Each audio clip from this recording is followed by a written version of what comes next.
안녕하세요. 매일 새로운 사연을 전하는 읽어주는 사연 라디오입니다. 구독과 좋아요, 많은 공유 부탁드립니다. 오늘의 사연 시작하겠습니다. 안녕하세요.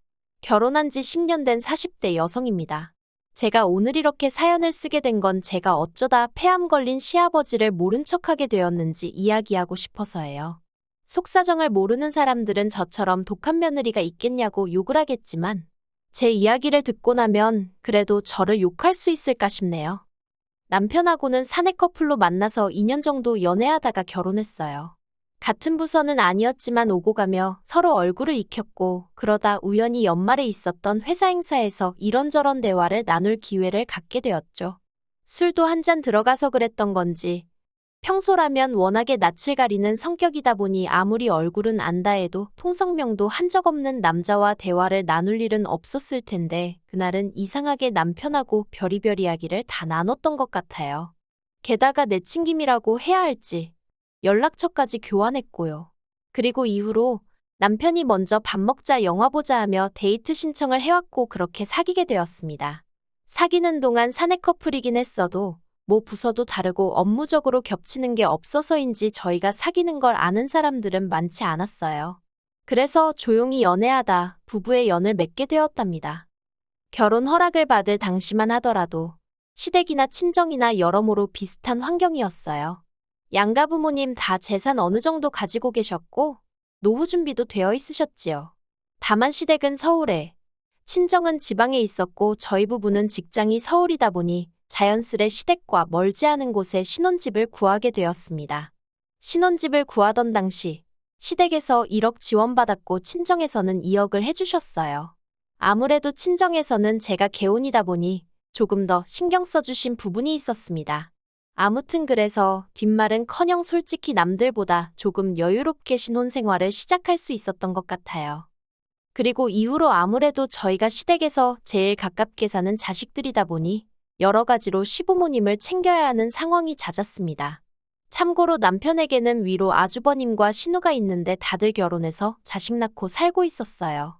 그리고 해놓고 사는 걸 이야기하자면 처음에 저희가 결혼하던 당시만 해도 당연히 두 집이 저희보다 형편이 좋았습니다. 남편 말로는 실제로 아주버님은 결혼할 때 집 한 채 받으셨고 신우도 2억 받아갔다고 들었어요. 하지만 시부모님 재산이고 제가 없을 때 있던 일인데 왜 당신은 1억만 해주시는 거냐고 묻기도 그렇잖아요. 그래서 시댁도 아주버님은 개혼이었고 신우는 있는 집으로 시집을 가다 보니 특별히 더 신경을 써주셨나 보다 생각하고 크게 의미를 두지는 않았습니다. 솔직히 그런 거 하나하나 의미 부여하기 시작하면 제가 뭘 어떻게 바꿀 수 있는 상황도 아닌데 제 속만 쓰린 거 아니겠어요. 아무튼 그런데 이렇게 살다 보니까 아무리 부모가 한미천해줘도 자식들이 어떻게 쓰느냐에 따라 결과물이 달라지더라고요. 아주버님네도 그랬습니다. 처음에 해준 집을 잘 가지고 계셨더라면 솔직히 몇 억은 버셨을 거예요. 그런데 아주버님이 잘 다니던 회사를 관두고 갑자기 창업을 하시겠다들면서 홀랑 집을 파셨거든요. 그런데 창업이 말이 쉽지. 뭐 가게만 차려놓는다고 손님이 알아서 오는 건 아니잖아요. 평생 더우면 찬바람 나오고 추우면 뜨뜻한 바람 나오는 데서 공부하고 일만 하시던 아주버님이셨습니다. 그런데 갑자기 무슨 음식점을 하시겠다고 하셔서는 결국 장사 시작하고 3년 만에 시쳇말로 다 말아먹었어요. 그리고 신으로 말하자면 솔직히 얄미울 때가 한두 번이 아니었어요. 질투한다고 보일 수도 있겠지만 무슨 팔자를 타고났길래 저렇게 매일같이 놀고 먹으며 사나 싶었거든요. 근데 제가 단지 그게 부러워서 신우가 얄미웠던 건 아니에요. 막말로 저도 시간 있고 돈 있었으면 신우처럼 살았을 테니까요. 하지만 까놓고 말해서 자기가 자식이면 자식된 도리는 해야 하는 거 아닌가 싶대요. 예를 들어 몇 년 전 시어머니가 인공관절 수술을 하셨을 때도 말이에요. 시어머니가 연세가 많으신 것도 아니었는데 남들보다 이른 나이에 인공관절 수술을 하셔야만 했어요. 그리고 그 일로 시어머니는 육체적인 고통으로 고생을 하신 것도 있지만 심리적으로 무척이나 힘들어 하셨어요. 인공관절이라는 게 한 번 수술하고 나면 길어야 10년 쓴다는데 그래봤자 당신 나이 70도 안 된다면서 이후에는 어떻게 사느냐고 걱정이 이만저만이 아니셨지요. 그리고 사람들이 인공관절 수술은 노인들이나 하는 거라고 생각하는데 당신은 나이가 60도 안 되었는데 그런 수술을 받았다면서 거기서 오는 우울감도 상당하신 듯 했어요. 그런데 신우는 단지 자기가 시댁에서 2시간 거리에 산다는 이유로 수술 때도 그렇고 거의 얼굴을 비추는 법이 없었습니다. 하지만 2시간 거리에 있는 친정에는 안 와보더라도 10시간 거리의 미국에는 잘만 가더라고요. 물론 제가 그런 신우 대신 혼자 시어머니를 돌본 게 억울해서 이런 소리를 한다고 생각하는 사람들도 있을 겁니다. 그리고 솔직히 저도 사람인데 가끔은 혼자 시어머니 비위 맞추고 상대해드리는 일이 버겁게 느껴지던 때도 있었으니 그 말이 완전히 틀렸다고 할 수는 없겠네요. 하지만 그래도 저는 저희 친정어머니도 워낙에 할머니를 지극히 모시는 걸 10여 년 가까이 옆에서 보며 자랐기 때문에 며느리로서 응당해야 할 일이라고 생각했어요. 그리고 실제로 시어머니가 저한테 매번 고맙다, 너밖에 없다, 너만한 며느리가 세상에 있겠느냐. 그런 말씀을 자주 해주셨거든요. 왜 사람이 말 한마디로 천냥빚 갚는다고 하잖아요. 제 기분이 딱 그랬어요. 이따금씩 힘들고 지치더라도 시어머니가 그런 말씀을 해주시면 그래, 내가 잘하고 있는 거구나. 그래, 남들이 어떻게 하건 그게 무슨 상관이냐. 나는 내 알도리만 잘하자, 그렇게 생각했지요. 그리고 무엇보다도 남편 또한 이런 저에게 무척이나 고마워했습니다.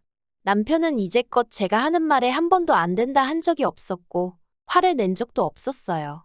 제가 이렇게 하자 하면 좋다고 하고 또 저렇게 하자 해도 좋다고 하는 그런 사람이었거든요. 그래서 정말 나 하나 희생한단 마음으로, 억울한 마음보다는 보람찬 마음으로 지난 세월을 보냈는데 이렇게 시부모님한테 뒤통수를 맞을 줄은 정말 상상도 못했습니다. 작년 이맘때쯤이었어요. 얼마나 충격적이었는지 지금도 그날이 생생히 떠오릅니다. 그날은 토요일 아침이었고 전날 저나 남편 둘 다 야근으로 늦게까지 일을 했던 탓에 늦잠을 자게 되었지요.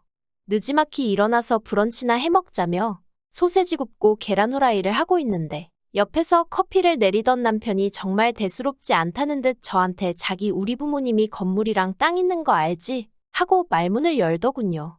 그래서 제가 아는데 왜? 하고 대답했습니다. 그리고 이때까지도 그 뒤로 나올 내용은 조금도 예상하지 못하고 있었거든요. 그런데 남편이 그 재산 며칠 전에 형하고 누나 앞으로 증여해 주셨대. 그러는 거예요. 솔직히 제가 평소에 시부모님 재산을 생각하면서 무슨 꿈을 꾸고 있었다던가 그런 일은 결코 없었습니다. 하지만 그 이야기를 들으니 순간 당황스럽더라고요. 그래서 아주버님하고 형님만 하고 되물었어요. 그랬더니 남편이 한다는 말이 응영은 장남이고 누나는 하나뿐인 딸이라서 그렇게 해주셨다네 하는 거예요. 그래서 제가 남편더러 당신은 아무렇지도 않냐고 물었습니다. 그랬더니 남편이 자기는 전혀 상관없다나요. 사실 저희 남편이 워낙에 욕심 없는 성격이긴 해요. 그리고 지난 몇 년 동안 상황이 많이 달라져서 결혼 초와는 달리 아주버님에 비해서는 저희가 월등히 잘 사는 상황이었고 신혼해야 워낙 그쪽 시댁의 재산이 있으니 저희와 비할 것은 아니었지만 그렇게 치자면 저도 친정부모님 상황이 나쁘지만은 않았으니까 솔직히 속된 말로 딸릴 건 없다고 생각했지요. 하지만 그것과는 별개로 그간 저한테 정말 미주알 고주알 다 이야기하시던 시어머니가 그런 이야기는 쏙 빼놓고 안 하셨다는 것도 서운했고 제가 그간 시부모님께 어떻게 해드렸는데 하는 생각을 하니까 너무 섭섭하더라고요. 하지만 더 열받는 건 남편이 이후에 한 말이었습니다. 시부모님이 남편더러 저한테는 당신들 죽을 때까지 말하면 안 된다고 했다는 거예요. 그리고 이 말을 듣는 순간 남편은 별 생각이 없었다지만 저는 느낌이 딱 오더라고요. 돌아가시는 그날까지 효도는 나한테 받으실 생각이었나 보다 하는. 한편 그 대화를 나누고 며칠 뒤 시부모님이 저더러 제가 한갈비찜이 먹고 싶으시다며 전화를 하셨더라고요. 그래서 그럼 자리 한번 만들어서 밥도 먹으며 말을 해봐야겠다 싶었습니다. 그렇게 저희 집에서 저녁 식사 자리가 만들어졌고 남편은 시부모님께 티내지 말라고 했지만 저는 도무지 모른 척 넘어갈 수가 없었기에 유산 이야기를 꺼냈어요. 그런데 제 말의 요지는 왜 저희는 안 주셨냐가 아니라 왜 저한테는 숨기셨냐였거든요. 솔직히 저한테 남편한테 말씀하셨듯이 아주버님은 장남이고 신우는 하나뿐인 딸이라서 그렇게 챙겨주고 싶다 하셨으면 서운하긴 했겠지만 제가 안 된다고 하진 않았을 거예요. 말 그대로 그 재산은 시부모님 재산이니 제가 이렇게 저렇게 하시라고 말할 주제가 못 되잖아요. 그렇지만 그래도 저한테도 이야기를 해주셨으면 좋았을 것 같다고 말은 해야겠다 싶대요. 그래서 시부모님께 제 생각을 조심스레 전했습니다. 그런데 시부모님의 결론은 며느리는 며느리일 뿐인데 왜 시댁 재산에 관심을 갖느냐였어요. 며느리는 피를 나눈 가족은 아니지 않냐. 그러니 유산상 속에 있어서는 며느리는 나설 자격이 안 된다나요. 그리고는 저더러 하시는 말씀이 서운해하는 것도 말이 안 되는 거라면서 저더러 이상한데 관심 갖지 말고 할도리만 잘하면 된다는데 요즘 말로 현타라고 하죠? 그게 정말 딱 오더라고요. 누구한테 뒤통수 한 대를 세게 맞은 듯 정신이 드는 느낌이었습니다. 그래서 그날 정말 식사를 코로 한 건지 입으로 한 건지도 모르게 하고 시부모님이 집에 가신 이후로 남편에게 당신도 들었지 않냐며 나는 완전한 의미의 가족은 아니니 앞으로 그렇게 알고 살겠다 했어요. 나는 며느리로서 이 집에서 권리는 없고 의미만 있는가 본데 그런 역할은 못한다고요. 그러자 남편이 저 좋을 대로 하랍니다. 자기가 어떻게 하라고 강요하고 싶은 생각은 없다면서 오히려 자기가 생각이 짧았던 것 같다고 미안하다고 하더라고요. 그리고 그때부터 시부모님께 아무것도 해드리지 않았습니다. 여기서 말하는 건 안부 전화는 기본이고 명절이나 시부모님 생신 같은 날을 챙겨드리는 거 전부 다 포함이에요. 그냥 까놓고 말해서 나한테 시부모님은 없는 분들이다 나한테 시댁은 없다 생각하고 살다시피 했지요. 그런데 지난달 초에 남편이 시아버지가 폐암2기라는 진단을 받으셨단 소식을 전하더라고요. 그래서 제가 남편더러 고생하시겠네 했어요. 그랬더니 남편도 그러니까 말이야 하고는 말더라고요. 솔직히 저희 남편이 효심이 없는 사람은 아닌데 그렇다고 그 효심이 얼마나 대단한 사람도 아니다 보니 시아버지가 폐암이라고 해도 자기가 딱히 나서서 뭘 해야겠다 그런 생각은 없는 눈치였어요. 그냥 말 그대로 우리 아버지 어떡하냐 고생하시겠다 이 정도였달까요. 그리고 원래대로라면 제가 오히려 나서서 시부모님 찾아뵙고 앞으로 이렇게 해야겠다 저렇게 하셔라 하고 한마디로 5만 가지를 챙기려 들었겠지요. 하지만 저는 더 이상 그렇게 할 생각이 없었기 때문에 그냥 건강 잘 챙기시라고 해 한마디 하고 말았습니다. 그런데 이후에 일어난 일들은 정말 황당하기 짝이 없었어요. 시아버지 폐암 소식 이후로 남편이 제가 묻지도 않았는데 또다시 시부모님한테 연락이 왔었다며 이야기를 꺼내더군요. 시부모님께서 남편더러 저한테 시아버지 소식을 전한 게 맞느냐며 제 반응을 무척이나 궁금해 하시더랍니다. 그리고 저희 남편은 딱히 없는 소리를 꾸며내는 타입도 아니다 보니 제가 보인 반응 그대로 전했다대요. 시부모님은 제 어떤 반응을 기대하셨던 걸까요? 확실한 건 제가 보인 반응이 시부모님의 기대치와는 많이 달랐던 모양입니다. 그러니 연락도 없이 저희 집에 찾아오셨던 거겠지요. 예상치 못한 방문이었지만 그래도 문 밖에 서 계시게 할 수도 그렇다고 그대로 돌려보낼 수도 없어서 일단 현관을 열어드렸습니다. 그리고 어이없게도 시어머니는 저를 보자마자 눈물을 보이시면서 제 손을 잡으시더니 당신이 다 잘못했다면서 아주버님하고 신호하고 이야기를 해봤다고 그러면서 저희 몫으로 2억을 주기로 하셨다네요. 그리고는 덧붙이시기를 이제 이 돈 받고 마음 풀라면서 예전처럼 잘 지내고 싶다 하셨는데 솔직히 마음이 풀어지기는커녕 짜증이 나더라고요. 막말로 2억 받고 시아버지 병수발이나 들라는 소리를 하러 오신 게 눈에 뻔히 보였으니까요. 그래서 제가 2억을 주신다는 게 저한테 주신다는 것도 아니고 저희 남편한테 증여해 주시는 거 아니냐 그러면 남편하고 이야기하시면 되지 왜 저한테 이러시냐 했어요. 어머님 말씀대로 피 한 방울 안 섞였는데 저한테 이런 이야기 하시는 이유가 뭐냐고요. 그리고는 남편도 옆에서 시부모님더러 그러게 왜 이 사람한테 그러냐고 한마디 덧붙이대요. 형하고 누나만 줘도 이해할 땐 언제고 이제 와서 왜 나한테도 준다고 하는 거냐면서 나는 그 돈 안 받아도 상관없어 그러는데 솔직히 남편이 눈치가 없어서 그렇지 사람이 겉과 속이 똑같거든요. 그리고 남편이 그렇게 나가니까 시부모님도 더는 당신들 속내를 어떻게 포장할 방법이 없으셨던 모양입니다. 저희더러 그래서 아픈 시아버지를 계속 모른 척 할 참이냐고 따지듯 물어오셨으니까요. 그래서 제가 아주버님하고 신우는 도대체 뭐 하냐고 되물었어요. 저는 이때까지 할 만큼 한 것 같은데 그래도 가족도 아니라고 하는데 제가 뭐 한다고 병수발을 들겠냐고요. 그리고는 남편더러 배웅 잘 애들이라 한마디 하고 안방으로 들어가 버렸습니다.